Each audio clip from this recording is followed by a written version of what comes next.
Okay, so in this set of problems, we'll be looking at charges that are oscillating due to other charge bodies in the field of other charge bodies. तो यहाँ पे देखो सबसे पहला example जो है वो ये है कि an infinite charged wire of linear charge density lambda lies on a horizontal plane and a charged particle levitates above it as shown in figure. तो ये देख सकते हैं कि एक चार्ज पार्टिकल है जो L हाइट पे लेविटेट कर रहा मतलब इट्स फ्लोटिंग. ओके, मतलब वो इक्विलिब्रियम पे है. If the particle is slightly disturbed about the vertical, show that the motion will be oscillatory and find the time period of oscillation of the particle. मतलब इसको हल्का सा ऐसे ऊपर या फिर नीचे डिस्प्लेस करते हो तो you have to prove that this will oscillate like this. Okay, so let's do that.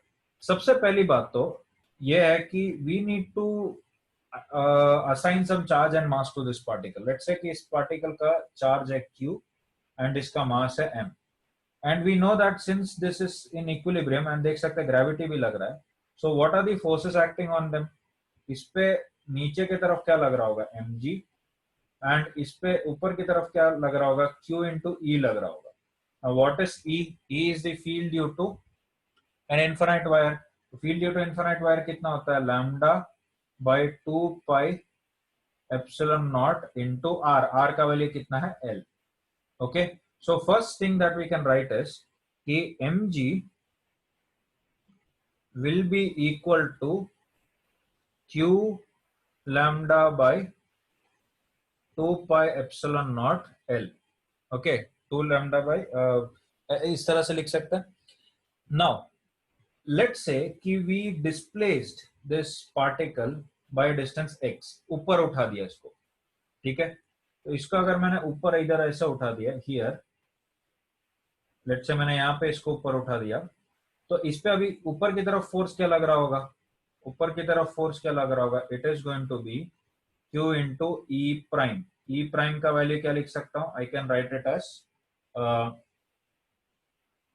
Lambda by 2 pi epsilon naught L plus x हो जाएगा ना. This is at a height x, यहां से x हाइट ऊपर लेके गए and इसमें नीचे की तरफ क्या फोर्स लग रहा होगा? mg. नीचे की तरफ क्या लग रहा होगा? mg. तो अब you can clearly see that mg is greater than QE prime. मतलब इस पे जो एक्सेलरेशन है it is towards the mean position. Okay, and you can also assume, you can also think of this कि अगर तुम इसको नीचे ले जाते तो इलेक्ट्रिक फोर्स बढ़ जाता है, mg से ज्यादा हो जाता है and then acceleration would have been upwards. That means this body is at what? Stable equilibrium position. ये जो बॉडी है this is at what? Stable equilibrium position. ये स्टेबल इक्विलिब्रियम पे है तो इसके बॉडी ये क्या कर रहेगा? ऑसिलेटरी मोशन करेगा. तो this is correct, oscillatory motion होगा. तो नेक्स्ट ये है कि इसका टाइम पीरियड क्या होगा? तो time period we need to identify if it's SHM और नॉट. तो एसएचएम है कि नहीं चेक करते हैं. तो एसएचएम के लिए क्या करना पड़ेगा? इसका नेट फोर्स लिखते हैं. तो net force F would be positive force मतलब ऊपर की तरफ which is QE prime minus negative force क्या रहेगा? mg. क्योंकि हमें पता है x के अलॉन्ग के डायरेक्शन को पॉजिटिव लेते हैं तो QE प्राइम माइनस mg हो जाएगा. तो QE prime which is q lambda by 2 pi epsilon not into L plus x minus mg. Okay, तो अब इसको अभी कैसे मैं लिख सकता हूं? देखो कि इधर से here from here what I'll do is कि L को बाहर निकाल देता हूं. तो I'll get q lambda by 2 pi epsilon naught L into 1 plus x by L whole raised to minus 1. ये आ जाएगा ऐसे, इस तरह से लिख सकता हूं मैं इस चीज को, ठीक है. And this would be what? This would be equal to इधर माइनस mg आ जाएगा. Now we know that it is slightly disturbed. It is slightly disturbed. इसका मतलब क्या है? x is very small as compared to L. तो यहाँ पे binomial approximation ले सकते हैं and this particular term, this term is simply mg. ऊपर से देख सकते हैं this is mg. तो यहाँ पे मैं क्या लिख देता हूँ? So F is going to be equal to mg times 1 minus x by L minus mg. तो इधर से अपने को क्या मिल गया, F का value it is simply minus इधर से क्या मिल गया, F का वैल्यू ये minus mg by L times x मिल गया. Okay, mg by L times x मतलब F is proportional to x, मतलब क्या हो गया, ये SHM हो गया. तो यहां से अपना टाइम पीरियड कैलकुलेट कर सकते हैं. Time period is going to be equal to 2 pi under root m by k. And what is k here? You can see that this is k. mg by L is k. ये हो गया k. k का value substitute करो, you can see that mm cancel and you have time period as t is equal to 2 pi under root L by g. t is equal to 2 pi under root L by g. Okay.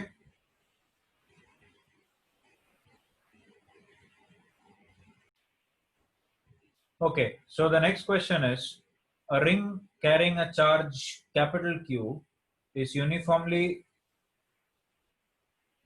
distributed. A ring carrying charge Q uniformly distributed over it has a charged particle minus Q placed in equilibrium at its center. Okay, तो ये एक ring है और उस ring के centre पे एक minus Q charge को रखा हुआ है जिसका मास m है.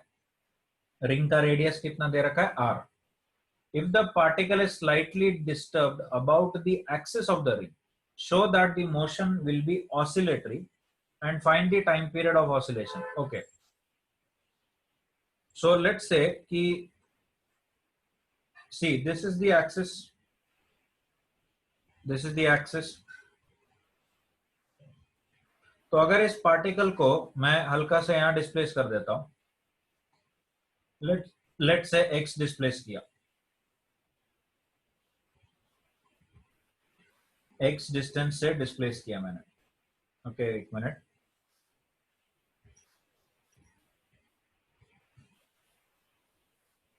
इसको x डिस्टेंस से डिस्प्लेस किया. यहां पे इस पे इधर फील्ड कितना होगा, what is the field here. यहाँ पे फील्ड कितना रहेगा, E. E is going to be equal to KQX by R square plus x square whole raise to 3/2. R square plus x square whole raise to 3/2 हो जाएगा.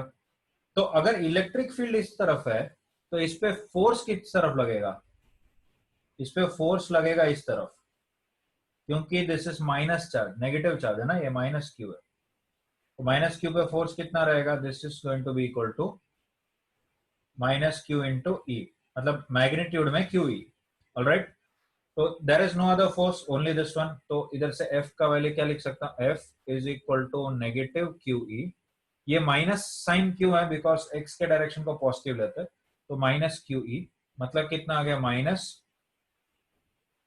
q times KQX by R square plus x square whole raise to 3/2. Now ये बोला गया कि it is slightly disturb. Slightly disturb मतलब क्या हो गया, x is very small as compare to r, मतलब R square plus x square को क्या ले सकते हैं, approximately equal to R square. तो इधर से F का वैल्यू देखो क्या आ गया, minus KQQX by R cube, minus KQQX by R cube हो जाएगा. तो अगेन देख सकते हो कि F is what, proportional to x and hence ये क्या हो गया, SHM होगा.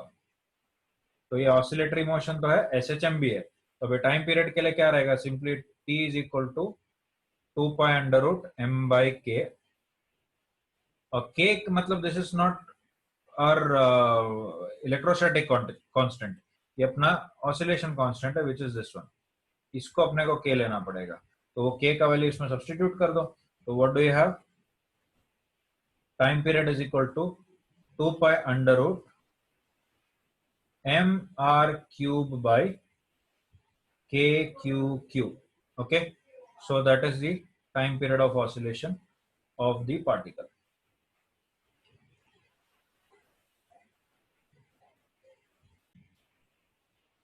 All right, the next question, A solid dielectric sphere has charge q uniformly distributed in it. तो डाइलेक्ट्रिक स्फीयर मतलब क्या हो गया? नॉन कंडक्टिंग स्फीयर, तो मतलब इस पे पूरे में चार्ज क्या रहेगा? इसके अंदर पूरा चार्ज रहेगा, ठीक है? तो this is a solid sphere, solid charge sphere. If a charge minus q and a thin tunnel passes through it as shown, देख सकते हैं, this is the tunnel, this is the tunnel, and if a charge minus q of mass m is released from one end of the tunnel, then analyze the motion of the particle in the tunnel. And दूसरा ये चीज पूछा गया कि how would the motion change if the tunnel pass through the center of the sphere. अगर tunnel यहां से पास करता ऐसे, तब क्या होता करके, ठीक है? तो इसको समझने के लिए व्हाट विल डू इज कि लेट्स अज्यूम एक जनरल पॉइंट ले लेते हैं. Let's say that the particle is here, the particle is here at a distance x from this point. ये एक रेफरेंस पॉइंट ले लेते हैं यहां से x दूरी पे. और ये क्या है? माइनस क्यू चार्ज है. What is the electric field here?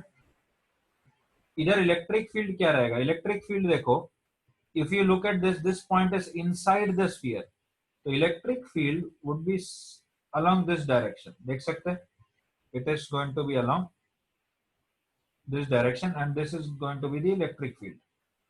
ये रहेगा इलेक्ट्रिक फील्ड E. और ये इलेक्ट्रिक फील्ड E का वैल्यू कितना रहने वाला है? E is equal to KQ by R cube into X. ये चीज मालूम होना चाहिए. Inside field, inside the field inside a solid sphere.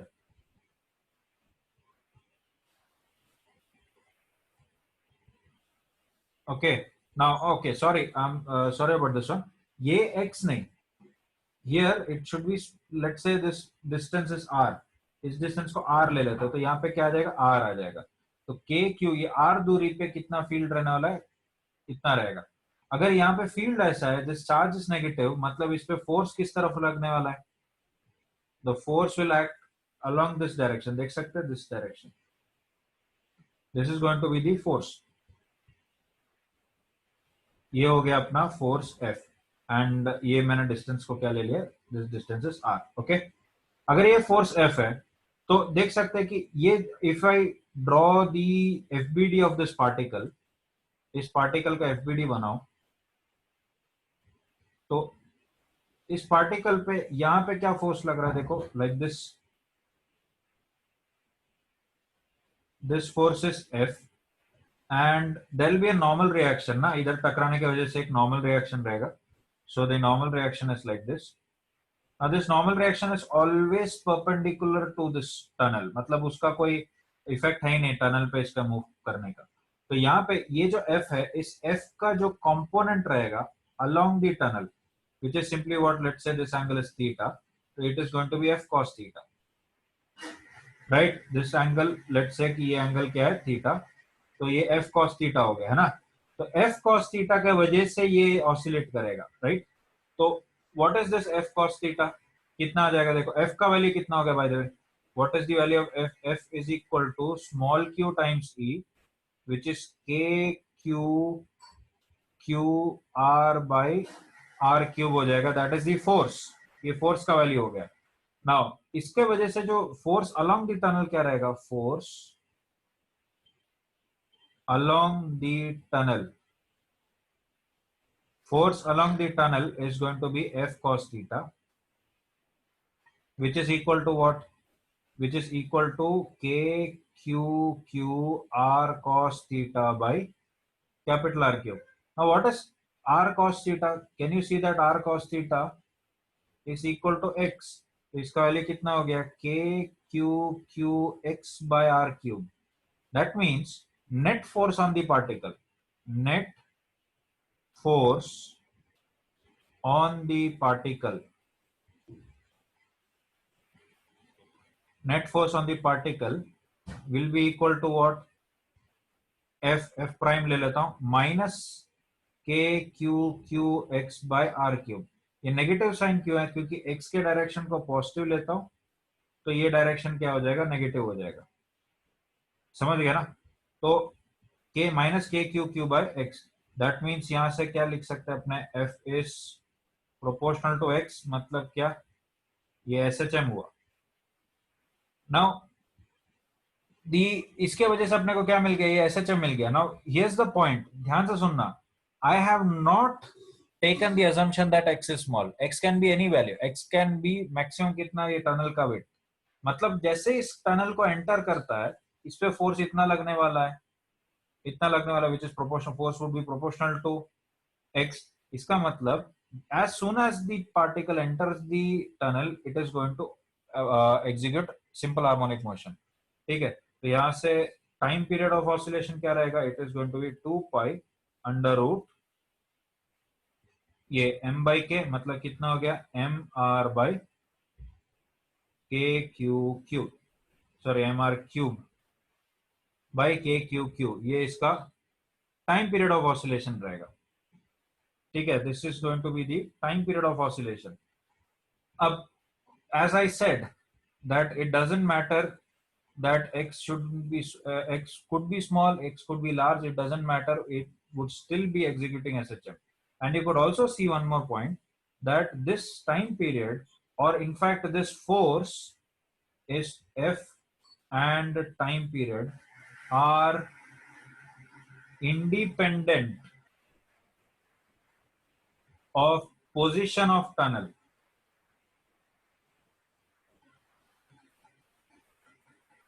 Position of tunnel मतलब ए से, ए पे डिपेंड नहीं कर रहा, मतलब ए का वैल्यू 0 होगा तो भी थ्रू दी सेंटर अगर ये जाने वाला टनल होगा तो भी उसका टाइम पीरियड क्या आने वाला, सेम।